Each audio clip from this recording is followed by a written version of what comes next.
अस्सलाम वालेकुम my dear students and viewers. आज हमने काफ़ी ब्रेक के बाद दोबारा से लेक्चर्स अपने स्टार्ट किए। तो मैं ये लेक्चर्स जो है वो इस तरह से प्लान कर रही हूँ कि आप लोग कम टाइम में ज़्यादा से ज़्यादा नॉलेज जो है वो गेन कर सकें। और जब भी हम कोई चीज़ स्टार्ट करते हैं सीखने के लिए तो हम सबसे पहले उसकी बेसिक्स में जाते हैं। अब अगर हमने रेडियोलॉजी का देखना है कि रेडियोलॉजी में क्या होता है, रेडियोलॉजी में हमारे पास डिफरेंट मोडालिटीज़ आ जाती हैं, जिसमें हमारे पास एक्सरेज है, सीटी है, अल्ट्रासाउंड है, एमआरआई है, फ्लोरोस्कोपी है। उसके बाद अगर आप फर्दर उसमें देखें तो न्यूक्लियर मेडिसिन है, एंजियोग्राफी है। तो हम वन बाय वन चीज़ों को कवर करेंगे। अगर हम सबसे पहले बेसिक से स्टार्ट करें तो हमारे पास आ जाता है बेसिक में सबसे पहले एक्सरे। तो अब एक्सरे क्या है या कन्वेंशनल रेडियोग्राफी क्या है, तो ये सीखने के लिए मैक्सिमम 10 मिनट्स में आपको इंशाल्लाह जो है वो बेसिक नॉलेज है वो गेन हो जाएगा। तो आपने वीडियो को स्किप नहीं करना, एंड तक पूरा देखना है। और उसके बाद एंड पे जो क्विज़ होगा उसका आपने कमेंट सेक्शन में आंसर ज़रूर करना है। वो आप तब आंसर कर सकते हैं जब आपने पूरा लेक्चर लिया होगा, चीज़ों को पिक किया होगा, तो आप उन क्वेश्चंस को आंसर कर सकते हैं। सबसे पहले अगर मैं आपको कोर्स आउटलाइन थोड़ी सी बता दूं, तो हमने जो इंट्रोडक्शन ऑफ रेडियोलॉजी में कवर करना है चीज़ों को, वो एक्सरे है, सीटी है, अल्ट्रासाउंड है, एमआरआई है। तो एक्सरे पे आज हम बात करेंगे, फर्दर लेक्चर्स में हम सीटी, अल्ट्रासाउंड और एमआरआई पे बात करेंगे। तो जब हम एक्सरे की बात करते हैं या कन्वेंशनल रेडियोग्राफी की बात करते हैं तो हमने इसमें क्या चीज़ देखनी है, हमारा ऑब्जेक्टिव क्या होगा। हमारा ऑब्जेक्टिव है कि हमने 5 जो बेसिक रेडियोग्राफिक डेंसिटीज़ हैं उनको किस तरह से डिफ्रेंशिएट करना है, आपस में उनको किस तरह से देखेंगे कि ये कौन सी डेंसिटी आ रही है, ये जो चीज़ अपीयर हो रही है ये वाइट है या ब्राइट है या ब्लैक है, तो ये इस तरह से ब्लैक या वाइट क्यों है, इस चीज़ को हमने डिफ्रेंशिएट करना है। अब 2 डेज़ लेक्चर की अगर मैं आपको आउटलाइन थोड़ी सी बता दूँ, तो हमारे पास हिस्ट्री है, उसके बाद 5 बेसिक डेंसिटीज़ आ जाएंगी, उसके बाद उसकी टेक्निक आ जाती है और फिर क्लिनिकल यूज़। सबसे पहले अगर हम हिस्ट्री की बात करें तो हमारे पास एक जर्मन फिजिस्ट साइंटिस्ट है रॉन्टजन, जिसने 1895 में डिस्कवर किया था एक्सरे को, और इस वजह से इसको 1901 में नोबल प्राइज़ मिला था, जो कि फ़िज़िक्स का फर्स्ट नोबल प्राइज़ था। अब इसने क्या किया था कि इसको जब एक्सरे को डिस्कवर किया, जो कि एक्सीडेंटली हुआ था, फिर उसने 1895 के बाद उस पर एक्सपेरिमेंट स्टार्ट किया। एक्सपेरिमेंट स्टार्ट जब किया तो वो कैथोड रे ट्यूब पे किया, जिसकी एक टाइप आप कह लें कि क्रूक्स ट्यूब जो इसने यूज़ की थी। अब कैथोड रे ट्यूब की अगर हम बात करें तो इसमें हमारे पास एक क्लोज्ड एरिया है, या जिसको हम ग्लास कहते हैं, क्लोज्ड इन्वेलप होना चाहिए, जिसमें क्या है कि वो एयर फ्री हो, तो वहाँ पे वैक्यूम होगी। अब वैक्यूम होगी और इसके बाद इसके 2 पॉइंट्स या 2 एंड्स होते हैं, एक होता है कैथोड और एक होता है एनोड। कैथोड जो है वो हमारे पास नेगेटिव होता है, एनोड जो है वो पॉजिटिव होता है।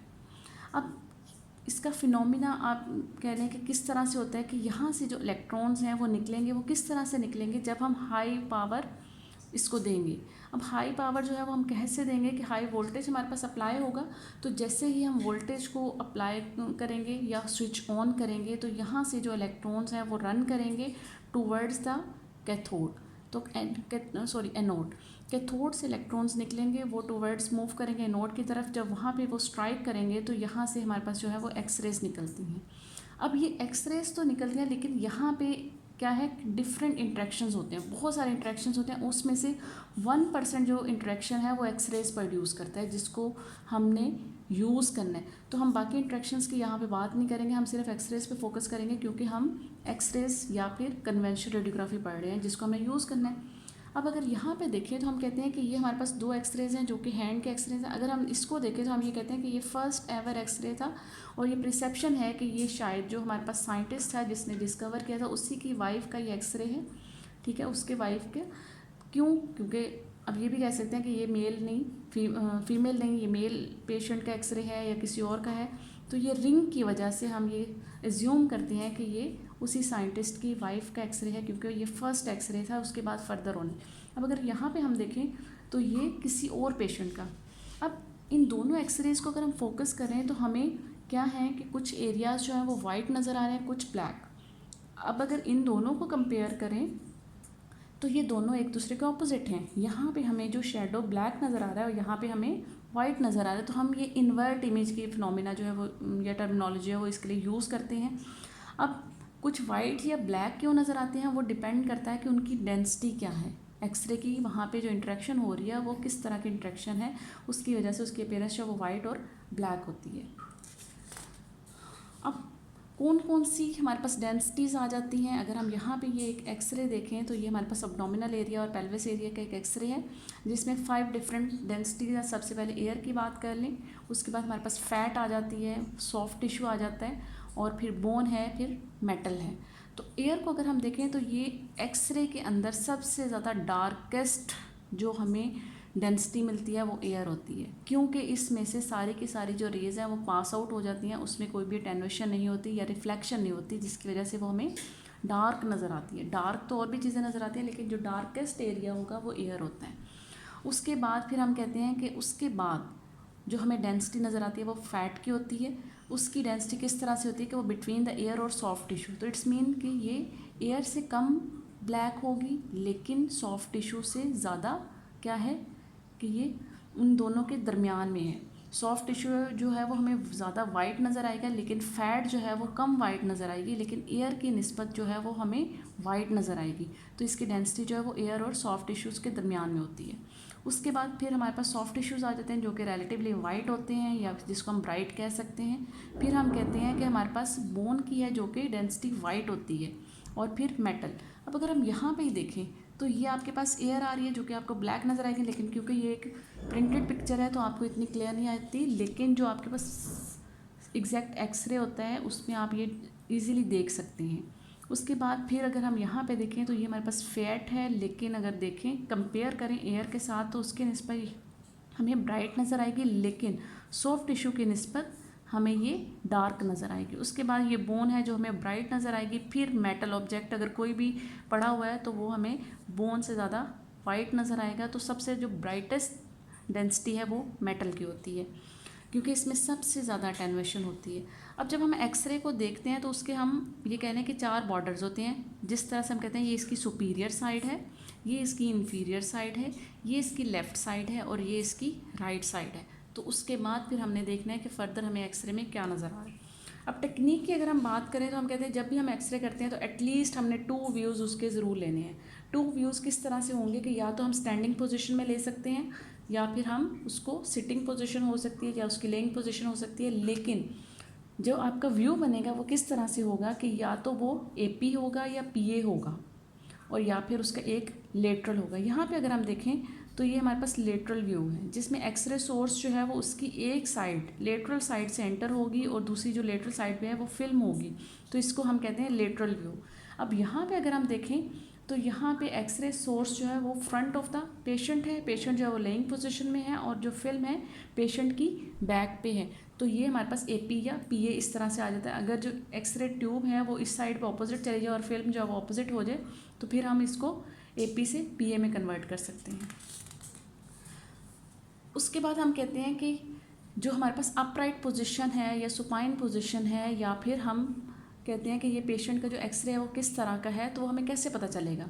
हम यहाँ इन दोनों एक्सरेज को अगर कंपेयर करें तो सबसे पहले हमारे पास जब एक्सरे आता है तो उसमें ये लिखा हुआ आता है, ये इसकी सुपीरियर साइड है, ये इसकी इन्फीरियर साइड है, ये इसकी लेफ़्ट साइड है, ये इसकी राइट साइड है। तो यहाँ पे मोस्टली जो एक्सरेज होती हैं, फिल्म्स होती हैं, उन पे लिखा होता है कि ये अपराइट पोजीशन में हुआ है और ये सुपाइन पोजीशन में हुआ है। इसके अलावा अगर ये नहीं लिखा होता है तो हमने इनको किस तरह से डिफ्रेंशिएट करना है कि ये अपराइट है या ये सुपाइन है, कि जो एयर फ्लूइड लेवल्स होते हैं वो जो आपके पास किस तरह से कि स्टैंडिंग पोजीशन होगी, जो कि आपके पास अपराइट पोजीशन है।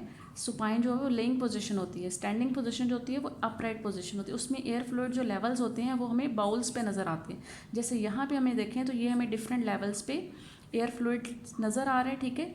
और ये बाउल जो है वो आपके पास यहाँ पे अगर हम देखें तो ये बाउल नज़र आ रही है, लेकिन यहाँ पे फ्लूइड की वजह से बाउल जो है वो क्या है, सुपर इम्पोज हो जाती है।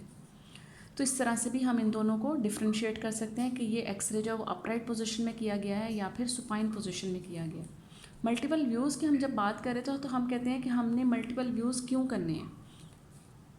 अब यहाँ पे मेरे पास एक केस है कि पेशेंट के पास जो है वो फॉलन की हिस्ट्री है, पेन है एंकल एरिया में, लेकिन जब हमने फ्रंटल उसका व्यू किया है तो हमें जो एरिया है यहाँ पे वो नॉर्मल नज़र आ रहा है, मींस कि एक्सरे नॉर्मल नज़र आ रहा है, हमें कोई भी पैथोलॉजी नज़र नहीं आ रही। लेकिन जब हम इसी पेशेंट का ओब्लीक या फिर लेटरल कर लें तो फिर हमें बोन में क्रैक नज़र आ रहा है। इस वजह से हम प्रेफर करते हैं कि जब भी हमने कोई चीज़ देखनी है, कोई चीज़ डायग्नोसिस करना है, तो हमने उसका एपी या फिर पीए के साथ लेटरल या फिर ओब्लीक व्यू ज़रूर लें। ओब्लीक हम कम लेते हैं क्योंकि उसको लेना मुश्किल होता है, उसकी पोजीशन बनानी मुश्किल होती है। मोस्टली हम प्रेफर करते हैं कि हम उसके लेटरल व्यूज़ लेते हैं। उसके बाद टर्मिनोलॉजीज़ की अगर हम बात करें तो हम कहते हैं पीए और एपी में डिफरेंस क्या है, कि हमने उनको आपस में डिफ्रेंशिएट करना है। तो हम किस तरह से डिफ्रेंशिएट करेंगे? वो डिफ्रेंशिएट इस तरह से होगा कि how the x-ray enter in the patient, कि वो किस तरह से एंटर हो रहा है। उसके बाद फिर कहते हैं कि जो चीज़ें हैं वो हमें किस तरह से नज़र आ रही हैं। तो उस बेस पे हम कहते हैं कि ये एक्सरे जो है वो एपी है या पीए है। अब यहाँ पे अगर हम देखें तो ये एक टेक्निक है, ठीक है, जिसमें आपके पास यहाँ पे एक्सरे ट्यूब है, उसके बाद ये पेशेंट है, यहाँ पे फिल्म है। तो सोर्स जो है वो इस साइड पे है हमारे पास एक्सरेज। अब हम यहाँ पे जब चेस्ट रेडियोग्राफी करते हैं या चेस्ट एक्सरे करते हैं तो हम हार्ट को जो है वो आप ये कह लें कि एक ऑब्जेक्ट बना लें। तो ये एपी टेक्निक है क्योंकि जो हमारे पास एक्सरेज का सोर्स है वो फ्रंट ऑफ द पेशेंट है और जो फिल्म है बैक ऑफ द पेशेंट है। तो यहाँ पे हार्ट जो है वो फिल्म से दूर है, अवे फ्रॉम द फिल्म है। तो जिसकी वजह से उसकी अपीयरेंस जो है वो डिफरेंट होगी as compare to PA technique, क्योंकि पीए टेक्निक में क्या है कि हार्ट जो है वो क्लोज टू द फिल्म है। तो इसमें हार्ट की अपीयरेंस डिफरेंट होगी। वो किस तरह से डिफरेंट होगी यह हम अभी इसको एलेबोरेट करते हैं। और अब यहाँ पे अगर हम देखें तो ये हमारे पास ऑब्जेक्ट है, ठीक है, जहाँ पे ये फिल्म है और ये आपके पास क्या है, एक्सरे सोर्स। अब जो ऑब्जेक्ट है वो फिल्म के पास है, एक्सरे सोर्स से अवे है। तो हमारे पास जो रिज़ल्ट होगा वो रियल होगा, कि जो हमें रिज़ल्ट मिलेगा उसमें रियल प्रोपोर्शन ज़्यादा होगा, मैग्नीफिकेशन वगैरह कम होगी। लेकिन अगर ऑब्जेक्ट जो है वो सोर्स से पास हो और फिल्म से अवे हो तो फिर हम कहते हैं कि वो उसमें जो रिज़ल्ट आएगा वो मैग्नीफाइड होगा और उसमें डिस्टॉर्शन होगी, उसमें जो रेजोल्यूशन है वो उस ऑब्जेक्ट के लिहाज से वो कम होगी। तो ये जो आपके पास पोजीशन बनती है वो फिर ये पीए है। हार्ट के लिहाज से मैं आपको बता रही हूँ ये पीए पोजीशन है, जिसमें हार्ट जो है वो फिर फिल्म के पास होगा लेकिन एक्सरे सोर्स से दूर होगा। और एपी में अगर हम पोजीशन बनाएं तो सोर्स के पास ऑब्जेक्ट होगा और फिल्म जो है वो अवे होगी। तो दोनों का जो रिज़ल्ट है वो इस तरह से डिफरेंस होगा। वो हम इस डिफरेंस को यहाँ पर भी देख सकते हैं कि हमने एक चेस्ट एक्सरे किया। अब ये दोनों एक्सरेज आपके पास हैं। दोनों एक्सरेज को देखने के बाद आपने ये देखना है कि इसमें एपी कौन सा है और पीए प्रोजेक्शन कौन सा है। अब इसके ऊपर कुछ नहीं लिखा हुआ, ये आपके पास सुपीरियर साइड है, ये इन्फीरियर साइड है, ये राइट साइड है, ये लेफ़्ट साइड है। अब अगर हम यहाँ पे दोनों इमेजेस को एक दफ़ा देखें तो आपको कैसे पता चलेगा कि ये एपी और पीए है। सबसे पहले हार्ट का साइज़ देखें, यहाँ पे हमें मैग्नीफाइड हार्ट नज़र आता है, यहाँ पे हमें as compare to this one small heart नज़र आएगा। उसके बाद अगर हम मार्जिनस को देखें, हमने कहा था इसमें मैग्नीफिकेशन होती है, डिस्टॉर्शन होती है। तो यहाँ पे हमें क्लियर मार्जिन ऑफ हार्ट नज़र आ रहा है लेकिन यहाँ पे हमें ब्लर मार्जिन नज़र आ रहा है। तो इस वजह से ये पीए होगा और ये एपी होगा। इसमें शार्प मार्जिन है, इसमें ब्लर मार्जिन है। इसमें जो हार्ट का साइज़ है वो लार्जर हमें नज़र आता है और अब लार्जर नज़र आ रहा है और ये सारा जो एरिया है वो हमें वाइट नज़र आ रहा है। यहाँ पे जो हमें लंग का बॉर्डर नज़र आ रहा है वो भी यहाँ पे नज़र नहीं आ रहा। तो ये भी हो सकता है कि हमें यहाँ पे चेस्ट में फ्लूइड नज़र आ रहा है जो कि एक एबनॉर्मल फाइंडिंग है, लेकिन पेशेंट को ये फाइंडिंग थी नहीं, सिर्फ हमारी पोजीशन की वजह से, मैग्नीफिकेशन की वजह से, डिस्टॉर्शन की वजह से ये फाइंडिंग हमें नज़र आई है। पेशेंट की जो फाइंडिंग्स थी वो नॉर्मल थी। तो ये डिफरेंस होता है हमारे पास दोनों टर्मिनोलॉजी में कि एपी और पीए को हमने किस तरह से डिफ्रेंशिएट करना है और हमने पीए को प्रेफर क्यों करते हैं चेस्ट रेडियोग्राफी में। उसके बाद हम कहते हैं कि what is CR useful for, कि कौन सी ऐसी चीज़ें हैं जिसमें हम CR को यूज़ कर सकते हैं। फ्रैक्चर्स को अगर हमने देखना है, ये अगर आप देखें तो ये एंकल्स का एरिया है और ये लेटरल उसका व्यू है और यहाँ पे हमें फ्रैक्चर नज़र आ रहा है। तो अगर हमने फ्रैक्चर्स को देखना है तो हम एक्सरे यूज़ करते हैं। अगर हमने लाइन प्लेसमेंट, ये इसको दूसरा फ़ायदा है कि हमने लाइन प्लेसमेंट देखनी है तो वो हम यूज़ करते हैं। जैसे यहाँ पे लाइन प्लेसमेंट ये वाली जो आपको नज़र आ रही है ये स्टमक में है, तो इसको अगर हमने देखना है कि वो एग्जैक्ट अपनी प्लेस पे प्रेजेंट है तो फिर हम एक्सरे यूज़ कर सकते हैं।